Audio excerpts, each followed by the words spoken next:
बिस्मिल्लाहिर्रहमानिर्रहीम। अस्सलाम वालेकुम नाज़रीन कराम, मैं हूं मखदूम शहाबुद्दीन और आप देख रहे हैं मेरा फेसबुक और यूट्यूब चैनल। उम्मीद करता हूं आप सब लोग बखैर आफियत होंगे और जहां भी होंगे अपने अहले खाना समेत खुश भी होंगे और महफूज भी। नाज़रीन कराम, एक जानिब तो मुल्क के अंदर आईन और कानून मुअत्तल है, लेकिन इस सब में लोग ऐलानात कर रहे हैं। यही होता है जब आपके मुल्क में अंधेर नगरी चौपट राज हो, जब आपके मुल्क में जिसकी लाठी उसकी भैंस हो, फिर लोग इस तरह के ऐलानात करते हैं कि मैं इस मुल्क का मालिक हूं, मैं इस मुल्क का करता धरता हूं और इस मुल्क में इंतखाबात से लेकर कुछ भी आईन के मुताबिक नहीं होगा, बल्कि जब मेरा दिल हुआ तब होगा। ये धड़ल्ले से ये जो दावे हैं, ये किसी मुल्क के अंदर या फिर जिस मुल्क को मुल्क भी कहा जाए, इस वक्त पाकिस्तान में कोई कानून नहीं है, इस वक्त पाकिस्तान में कोई आईन नहीं है और आसिफ अली जरदारी साहब ने इसी का फायदा उठाते हुए एक बहुत बड़ी स्टेटमेंट भी जारी कर दी है। इसके साथ ही साथ अदलिया और नून लीग को खुड्डे लाइन लगा के जरदारी साहब ने कहा है कि अब मैं सब कुछ हूं, और जरदारी साहब नून लीग के साथ भी हाथ तो करने वाले हैं, लेकिन इस सब के अंदर दो तीन और डेवलपमेंट्स भी हैं। एक जानिब तो सुप्रीम कोर्ट में अहम तरीन केस भी लग चुका है, वहीं दूसरी जानिब परवेज इलाही के बाद मुनस इलाही पर मनी लॉन्ड्रिंग की मोहर लगाकर मुनस इलाही इस वक्त बैरून मुल्क हैं, लेकिन अब उन्हें किस तरह से पाकिस्तान वापस लाने का प्लान बन चुका है, यह भी बड़ी इंपॉर्टेंट डेवलपमेंट्स हैं।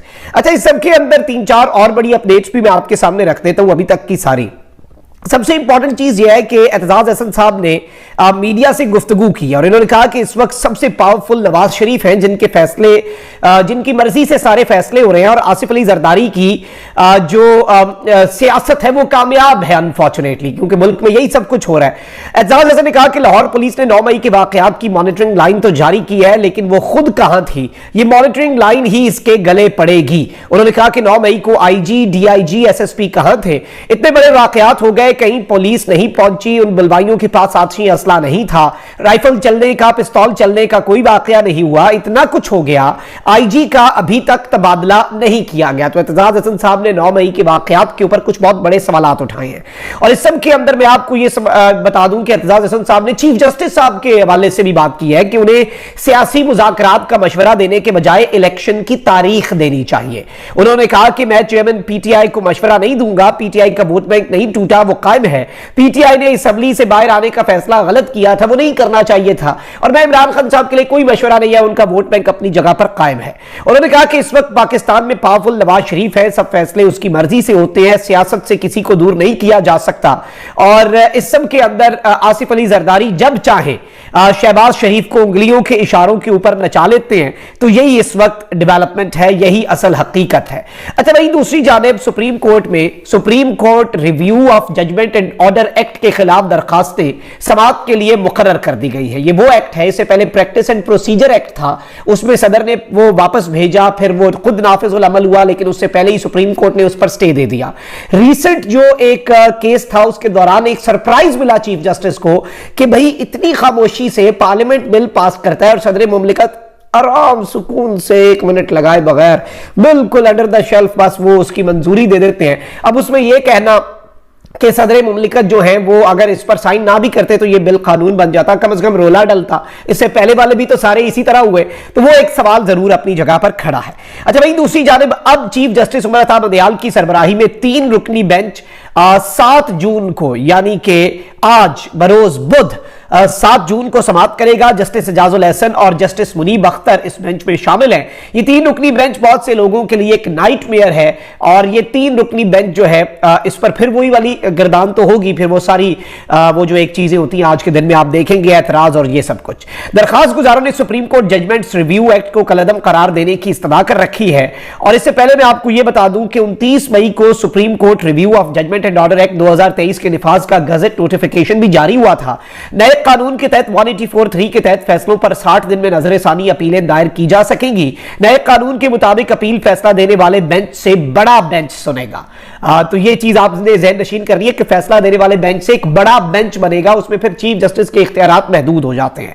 नए कानून के तहत नजरसानी की दरखास्त का दायरा कार अब अपील जैसा ही होगा। माजी में फैसले पर नजरसानी की दरखास्त वही बेंच सुनता था जिसने वो फैसला दिया होता था, लेकिन अब ऐसा नहीं होगा। वो बेंच ये फैसला नहीं सुनेगा, नया बेंच बनेगा जो कि उस बेंच से बड़ा बेंच होगा। तो आज जिसके ऊपर समाअत भी होनी है, ये डिटेल्स भी थी जो आपके सामने रखना बड़ा जरूरी है। वहीं दूसरी जानिब साबिक रुकन कौमी असम्बली और परवेज इलाही साहब के फर्जंद मुनस इलाही के खिलाफ मुकदमा दर्ज कर लिया गया है। मुनस इलाही पर मनी लॉन्ड्रिंग का मुकदमा दायर किया गया है। मुकदमे में साबिक रुकन कौमी असम्बली समेत 7 अफराद को नामजद किया गया है, जिनमें रासिख इलाही की अहलिया ज़हरा इलाही भी शामिल हैं। इसके अलावा अहमद फरहान खान, ज़ईम अब्बास, वजाहत अहमद खान, आमिर सुहेल और अम्मार फयाज को भी इस मुकदमे में नामजद किया गया है। एफआईआर के मतन में कहा गया है कि मुनस इलाही ने बतौर विफाकी वजीर आबी ज़खायर के मंसूबों में अरबों रुपए की करप्शन की और करोड़ों रुपए रिश्वत की मद में वसूल की है। एफआईआर के मतन के मुताबिक मुलजिम ने अकाउंट्स में 121.65 मिलियन जमा कराए। तमाम रकूम 2019 से 2022 के दरमियान जमा करवाई गई। बड़ा इल्जाम है। और इस सब के अंदर जो इंपॉर्टेंट और ज्यादा अलार्मिंग चीज है वो क्या है, वो मैं आपको बताता हूं। इसमें जो नाज़रीन किराम ज्यादा अलार्मिंग चीज है वो ये है कि इस सब में अब कहा गया है कि मुनस इलाही जो है उनके हवाले से जितनी चीजें हैं, और अब इसमें जो एफआईए है उसने मुनस इलाही साहब के खिलाफ रेड नोटिस जारी करने का फैसला कर लिया है।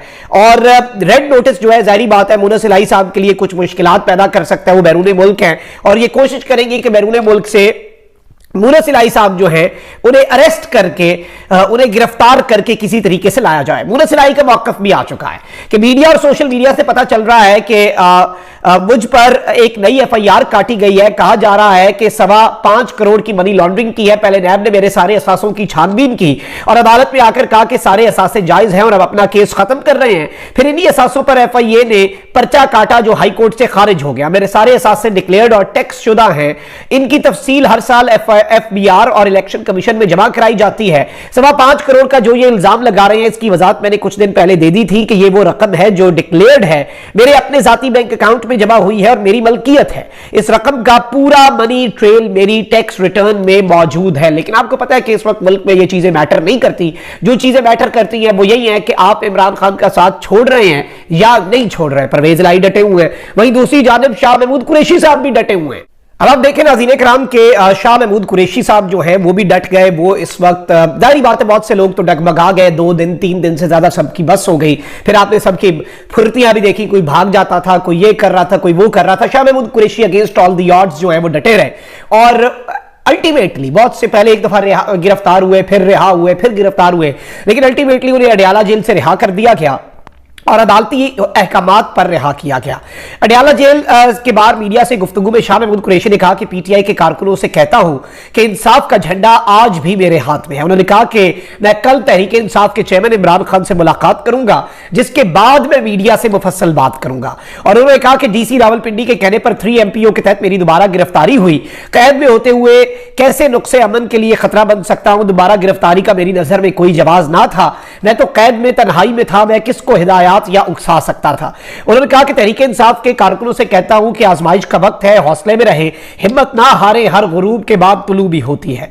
इमरान खान साहब के साथ अब ये कल मुलाकात करेंगे, यानी कि आज 7 जून को। और इस सब के अंदर 2-3 और बड़ी इंपॉर्टेंट चीजें, और जारी बात है आपको पता है कि आपके मुल्क के अंदर इस वक्त जिस तरह से अंधेर नगरी चौपट राज बना हुआ है, इस मुल्क के अंदर जिसकी लाठी उसकी भैंस है। इस मुल्क में जिसका दिल करता है वो अपनी मर्जी से चीजों को लेकर चलता है, अपनी मर्जी के कानून है। तो जरदारी साहब कैसे पीछे रह सकते हैं। साबिक सदर आसिफ अली जरदारी ने कहा है कि मैंने जेल में मईशत पर बहुत सारी किताबों का मुताला किया, मुल्की मईशत को संभाल कर ज़र मुबादला के ज़खायर $100 अरब तक पहुंचाऊंगा।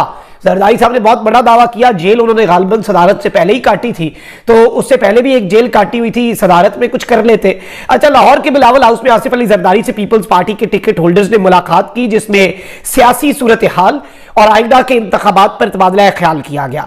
पीपल्स पार्टी पंजाब में एक बहुत बड़ा जलसा, एक पावर शो भी करना चाहती है। इस मौके पर गुफ्तगू में आसिफ अली जरदारी ने कहा कि पीपल्स पार्टी ने हमेशा जिद्दोजहद की, कारकुन सब्र करे, सब्र का वो फल मिलेगा जिसका आपको अंदाजा ही नहीं, सारे दुख दर्द दूर हो जाएंगे। ये जिस जानिब इशारा है जरदारी साहब का, आप समझ सकते हैं जरदारी साहब का इशारा उधर ही है कि भाई सेटलमेंट हुई है, सारे दर्द जो है वो दूर हो जाएंगे। बिलावल जो है उसे वजीर आजम बनवा दिया जाएगा, जैसे भी बनवाया जाए, अवाम के वोट से ना सही, मुख्तलिफ छोटे छोटे गिरोहों के पलड़े जो है वो वजन जो है वो बिलावल के पलड़े में डाल के जैसे भी बनाया जाए, हम पार्लियामेंट में ही सही बिलावल को वजीर आजम बनवाया जाएगा। उन्होंने बताया कि जी फौज का बड़ा खर्च नहीं है और खामखा फौज का जो बजट है उस पर प्रोपेगेंडा किया जाता है। इन्होंने कहा कि सियासत में हर चीज को करने का हल मौजूद है, जिनको सियासत नहीं आती उनके पास हल भी नहीं होता। जरदारी साहब ये बता रहे थे कि मैं सियासत को जानता हूं, मुझे पता है कि सियासत में क्या हल होते हैं और सियासत किस तरह से लेके चलनी होती है। उन्होंने कहा कि ये 2 माह में इलेक्शन नहीं करा सकते, इलेक्शन तभी होंगे जब मैं चाहूंगा, जब मेरी मर्जी होगी, जब मेरा हुक्म होगा तब इलेक्शन होगा। ना सुप्रीम कोर्ट के कहने पर इलेक्शन होगा, ना मुल्क में आईन और कानून के तहत इलेक्शन होगा, बल्कि इस मुल्क के अंदर इलेक्शन सिर्फ तब होगा जब आसिफ अली जरदारी साहब अनाउंस करेंगे, जब आसिफ अली जरदारी की मर्जी होगी। और यह स्टेटमेंट वैसे किसी जमहूरियत में, किसी मुल्क के अंदर जहां पर लॉ हो, जहां पर कानून हो, वो सारी की सारी चीजें मैं नहीं समझता कि उस जमहूरियत या उस मुल्क के अंदर कुछ ऐसे मामला चल सकते हैं। लेकिन जारी बात है पाकिस्तान में उल्टी गंगा बहती है। पाकिस्तान में ये जमहूरियत के खुद को अलमबरदार भी कहते हैं। पीपल्स पार्टी खुद को सबसे बड़ी जमहूरियत की दावेदार, ह्यूमन राइट्स की दावेदार अपने सिंध में जो इनके लोग कर रहे हैं और जो लोगों के साथ हो रहा है, जो साफियों के साथ वहां पर होता है, उस सबसे कता नजर पीपल्स पार्टी की मुनाफकत बुरे तरीके से एक्सपोज और आया भी हो चुकी है। लेकिन ये सारी चीजें हैं जो आपके सामने रखना जरूरी थी। अपना बहुत ख्याल रखें। अल्लाह निगहबान। पाकिस्तान।